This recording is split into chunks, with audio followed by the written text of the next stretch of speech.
काहीही म्हणा मंडळी, गावाकडची मजाच वेगळी. आम्ही गेलो होतो शेतामध्ये, तेही माझ्या आईच्या. आईने शेतामध्ये आईने शेतामध्ये लावली होती मोहरी. ही आहे मोहरीची शेंग आणि याच्यामध्ये मोहरीचे दाणे तयार होतात.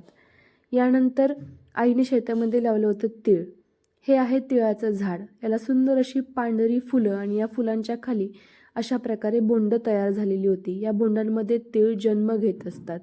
ही पांढरी शुभ्र फुलं पाहून मन खूप प्रसन्न झालं. आणि हा आहे भुईमूग. मेथीच्या भाजीसारखा दिसतो, परंतु हा भुईमूग आहे. आणि ही आहे मेथी. या मेथीच्या शेंगांमध्ये मेथीचे दाणे तयार होतात. आणि सुंदर अशी ही माझ्या आईची शेती. शेती पाहून मन अगदी प्रसन्न झालं. एक सुंदर असा फेरफटका मारला आणि त्यानंतर आईची ऊसाची शेती पाहण्यासाठी आम्ही बांधावरून खाली उतरलो. ही आहे ऊसाची शेती. सुंदर अशी सिस्टीम केलेली आहे. ही सिस्टीम पाहून मी थोडी गिरकवले. हे आहे ऊसाच्या बाजूचं आंब्याचं झाड. अतिशय गोड आंबे लागतात याचे.